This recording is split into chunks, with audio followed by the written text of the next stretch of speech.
Ideologi berasal dari kata idea dalam bahasa Inggris yang artinya gagasan, sedangkan logos dalam bahasa Yunani artinya ilmu pengetahuan. Jadi, secara umum, pengertian ideologi adalah kumpulan ide-ide dasar, gagasan, keyakinan, dan kepercayaan yang sifatnya sistematis sesuai dengan arah tujuan yang ingin dicapai dalam kehidupan nasional suatu bangsa dan negara.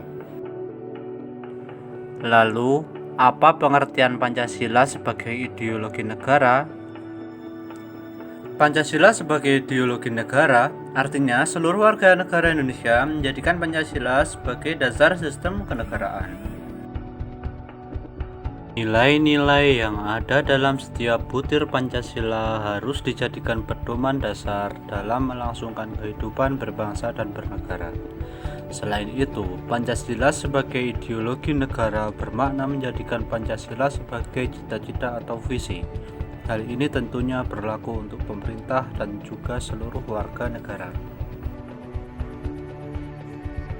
Apa ciri-ciri ideologi Pancasila?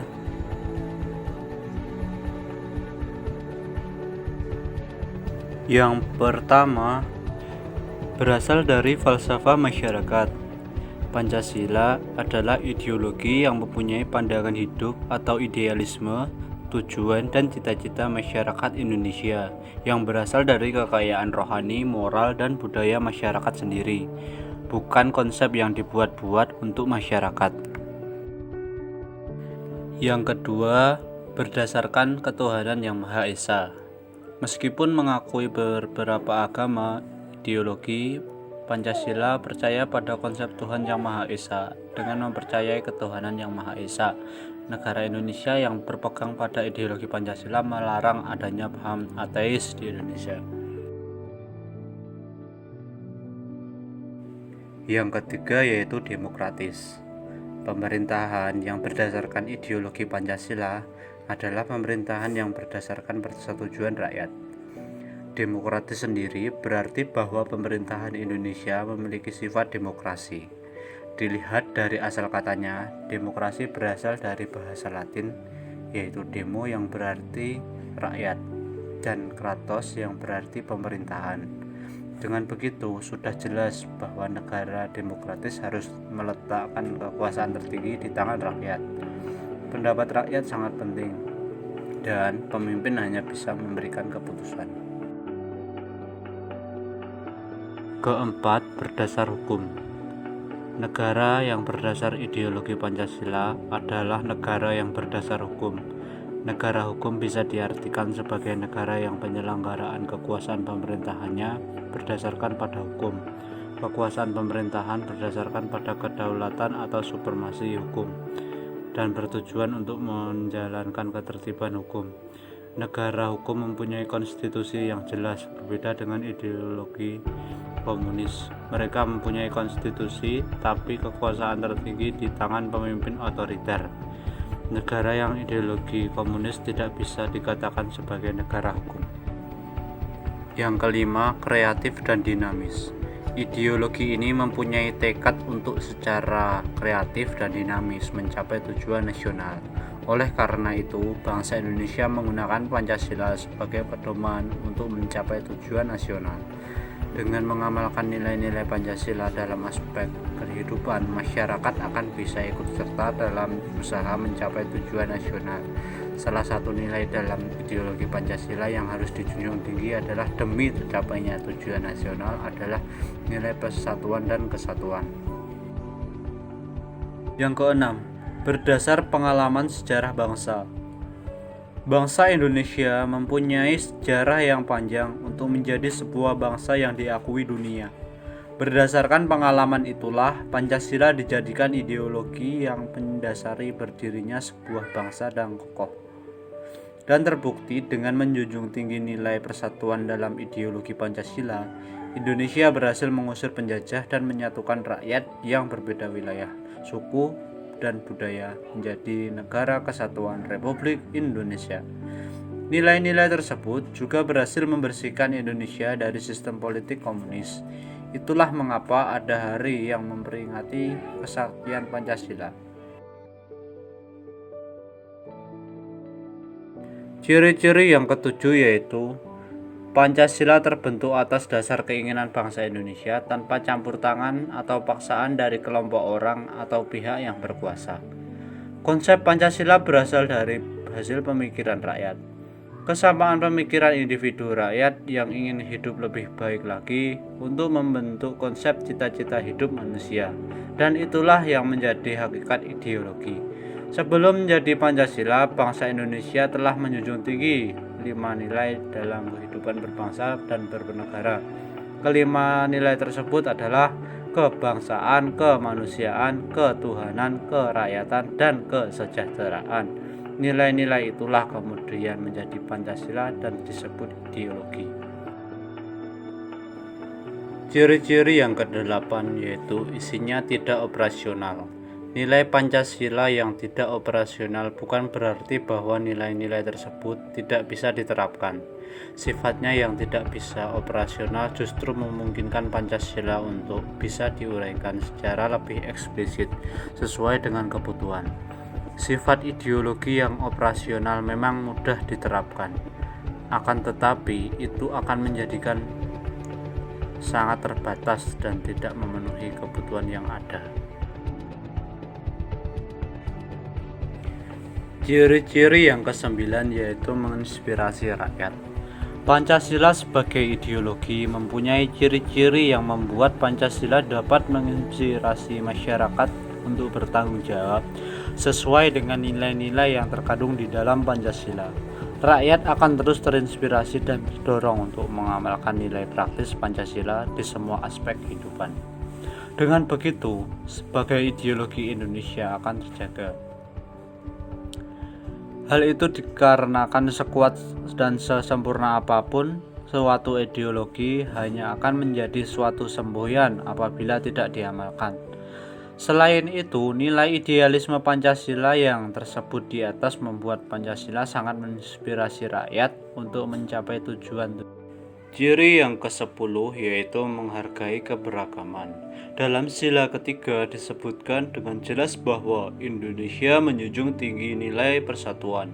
Hal ini membuat ideologi Pancasila bisa diterima oleh semua kalangan. Seperti yang kita tahu, Indonesia terdiri dari beberapa komponen-komponen yang berbeda-beda.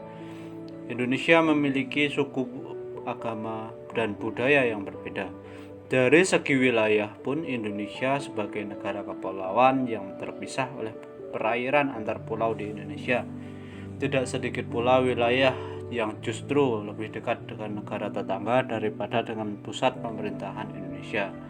Dengan begitu, nilai persatuan dan keberagaman ini harus ditekankan.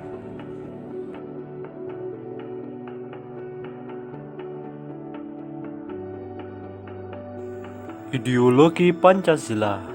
Pancasila telah memenuhi syarat sebagai ideologi yang terbuka, khususnya di negara Republik Indonesia. Sebagai ideologi terbuka, Pancasila memberikan orientasi ke depan, mengharuskan bangsanya untuk selalu menyadari situasi kehidupan yang sedang dan akan dihadapinya, terutama menghadapi globalisasi dan era keterbukaan di dunia dalam segala bidang. Pancasila sebagai ideologi terbuka memiliki dimensi-dimensi idealitas, normatif, dan realitas. Liberalisme. Jika dibandingkan dengan ideologi Pancasila, yang secara khusus norma-normanya terdapat di dalam Undang-Undang Dasar 1945, maka dapat dikatakan bahwa hal-hal yang terdapat di dalam liberalisme terdapat di dalam pasal-pasal Undang-Undang 1945. Tetapi Pancasila menolak liberalisme sebagai ideologi yang bersifat absolutisasi dan determinisme. Liberalisme merupakan paham yang memberikan penekanan kebebasan individu sehingga kesejahteraan bukan menjadi tanggung jawab negara. Komunisme sebagai anti-kapitalisme menggunakan sistem sosialisme sebagai alat kekuasaan. Sebagai prinsip, semua adalah milik rakyat dan dikuasai oleh negara untuk kemakmuran rakyat secara merata. Komunisme sangat membatasi demokrasi pada rakyatnya, sehingga komunisme juga disebut anti-liberalisme. Dalam komunisme, perubahan sosial harus dimulai dari peran Partai Komunis.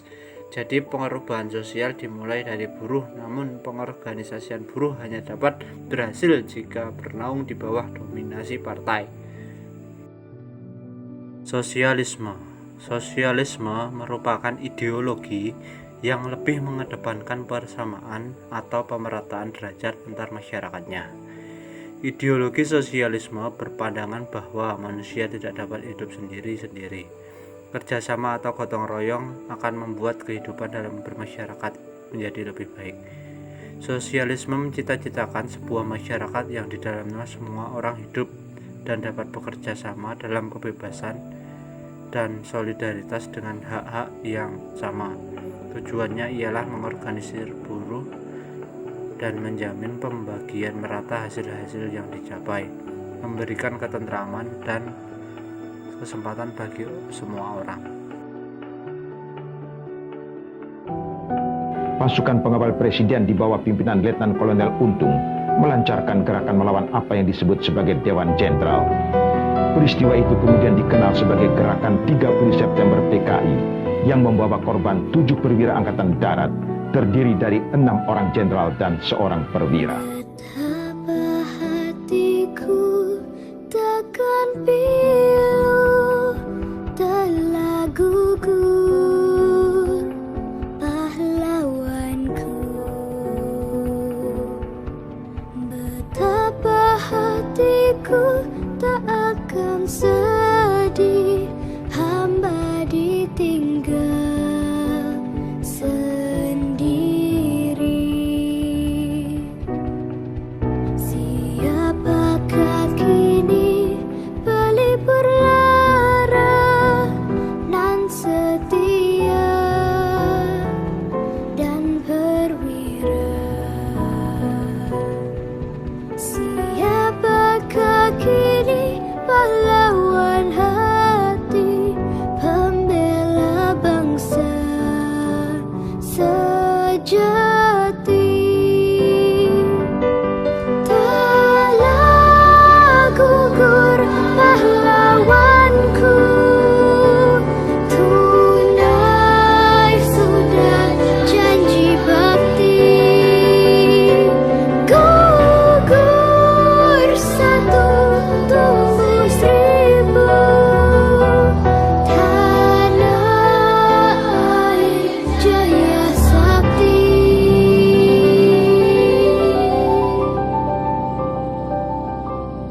Tanah air jaya sakti.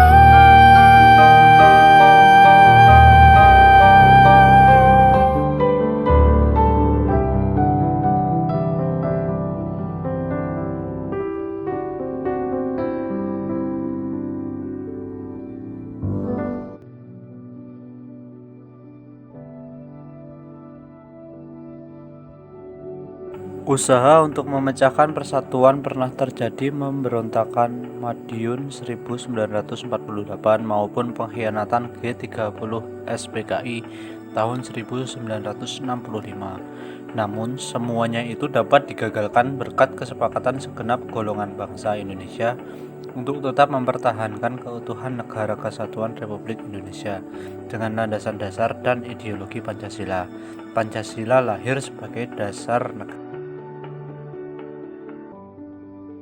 Pancasila dan Negara Kesatuan Republik Indonesia (NKRI) berpotensi mengalami ancaman-ancaman yang melemahkannya. Ancaman tersebut tidak hanya datang dari luar negeri, namun juga bisa datang dari dalam negeri sendiri. Contoh ancaman dari dalam negeri antara lain munculnya pemikiran federalisme, gagasan memperluas daerah otonomi khusus tanpa alasan-alasan yang jelas, hingga persoalan-persoalan yang muncul di wilayah perbatasan dengan negeri. Sedangkan dari luar negeri, ancaman yang muncul antara lain berupa usaha-usaha negara lain membantu gerakan separatis di Indonesia, klaim negara tetangga terhadap beberapa wilayah kepulauan RI, serta illegal fishing.